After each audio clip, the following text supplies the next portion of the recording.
Hi, it's Sue Greenwald with Awakened Stories. I'm here today with Deanna Carr with the Mystical Moonlight. Hey, Deanna, how are you? I'm good. How are you doing today? Good, good. I want to talk about Pitholem today. We've got lots of questions about Pitholem. Okay. Okay, and I happen to have my first one handy and I love playing with it. So the question is, how can we talk to Pitholem and how can we hear her answers more? Okay, so that is a fantastic question. So, first things first, you do have to be in more of a meditative state. If you do not channel, that's what we've got to get you to. Okay. If you are a channeler, this should come a little bit easier to you. Just sit down, do a meditative state, and try to ask questions. Remember that when we channel, it doesn't always sound like somebody else. Sometimes it's just our own voice responding to us.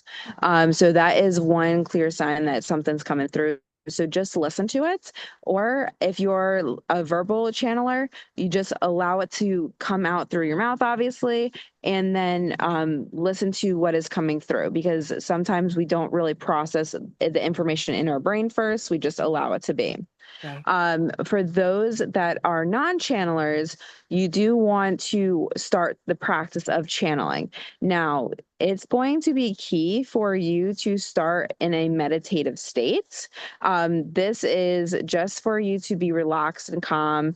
No other distractions really. You can start with light music in the background, something to just soothe and ease you.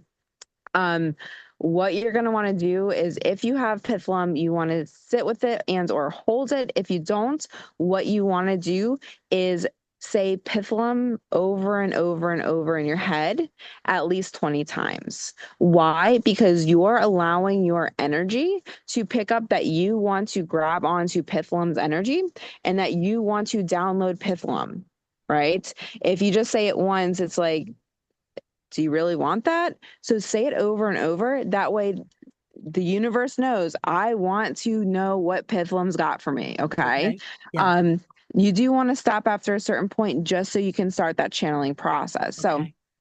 once you say it over and over and over, you're going to just allow yourself to be. And this is where you're going to be learning how to channel. Now, for me, I'm talking about me for a second because it's the easiest way.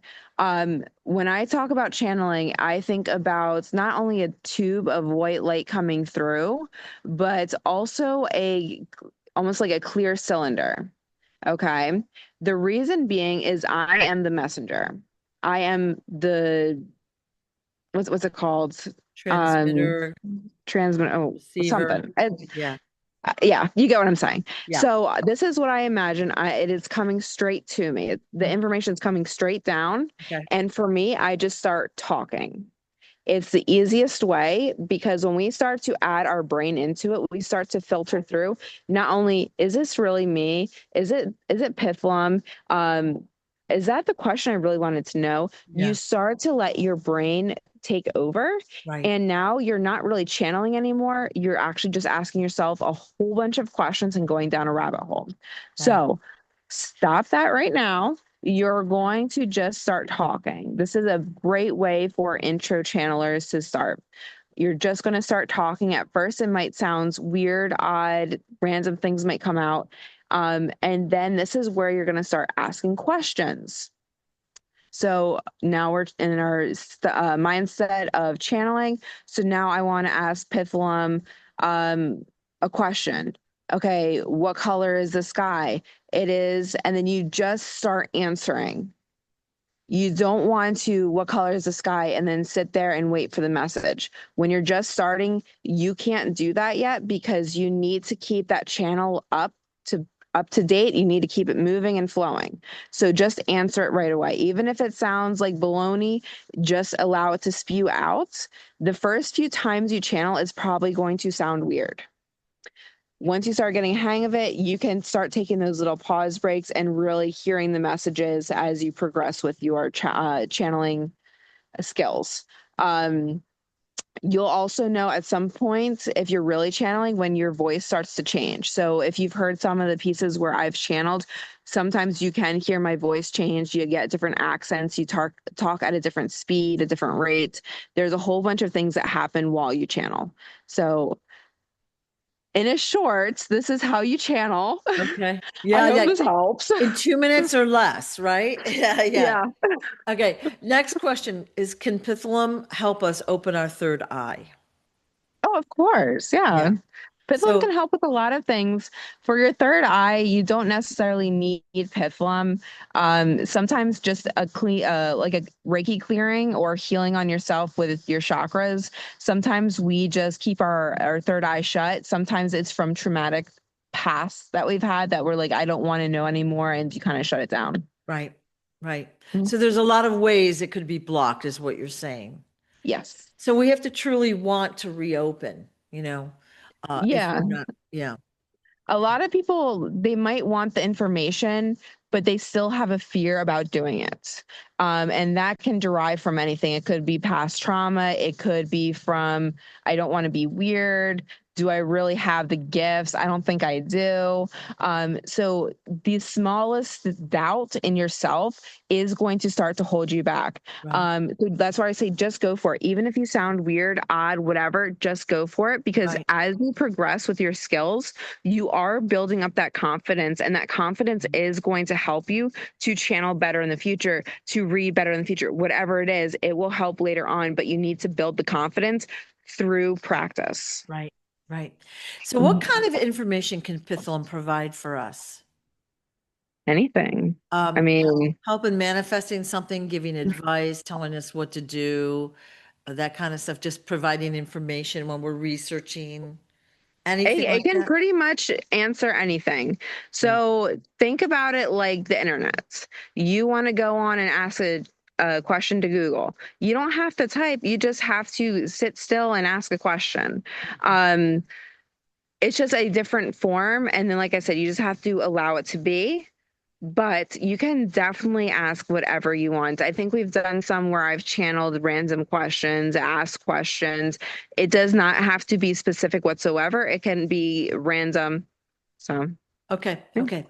Question, when one needs assistance or help in an emergency situation, or when you're afraid, or you just need to send a message, do we hear the call or request God and Jesus, or can we use Pitholem? Okay, so this is okay. So this question's a little bit harder. This depends on your belief system in a Okay, sense. okay, Um, like for me, I would call in angels. I wouldn't yeah, call in God or Jesus. For others, if that's really your highest form of power, you feel the highest sense of calm, then call them in. right, Whatever you feel the calmest with, whatever you feel most connected to bring in the highest vibrational pattern for you, yeah, is what you want to do. The yeah, reason being is if you feel calm by calling that in, that is what's going to come to you, and that is what's going to soothe you. Now, when we call other beings in, you are allowing your will to go in a sense. You're asking for help. So they're going to come in and help. So be mindful of how you state stuff. Like if you want them to come in and help protect you, state that. Because yeah, if you're just saying come, what are they coming for? right, State that. So if you're asking for Pitholem to come in, you can ask her too.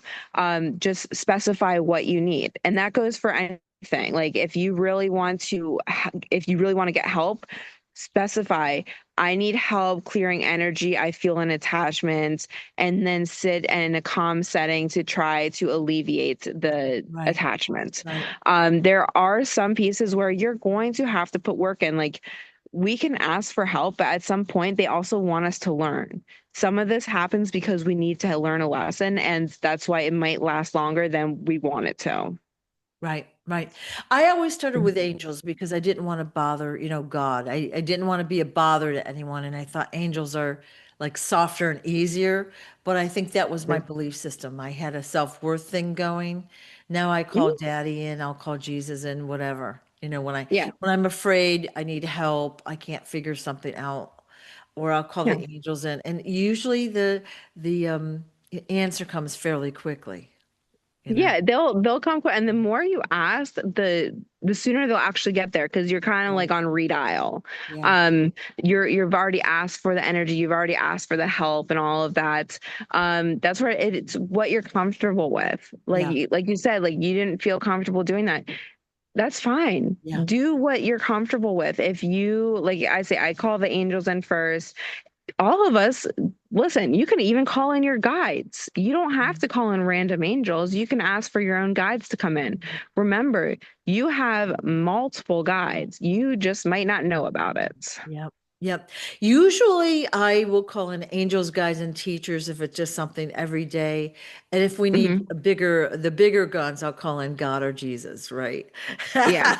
Yeah. And that's like you said, it depends on the situation too. Like if you have something that's really serious, you need instant help, that's what you're gonna do Yeah. versus if it's like something minor, like I don't really need to work about it. I Yeah. just have to, Yeah. get some sort of Yeah. help at some point. Yep. So come at some point. Yep.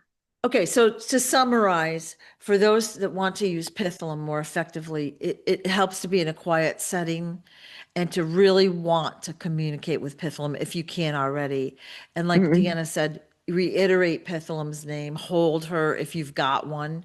You don't Hmm. need to have a product, although they are very pleasant to hold and Hmm. just look at, basically. But talk to Pitholem often and just then be quiet and hear the answers. Or like you said, channel and just keep the energy flowing, Yeah. right?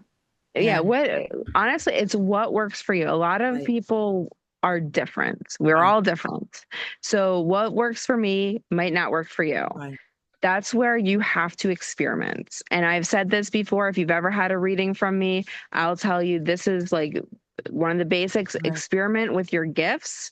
And if this is something that you truly desire, you can't just give up after the first time. Channeling right, doesn't come easy. right. Okay, good. Well, thank you, thank you, thank you. And if you have any other questions, everyone, leave them in our comments, right? Yes, Thank you so much, Deanna. Appreciate your time. of course. Bye. Bye bye.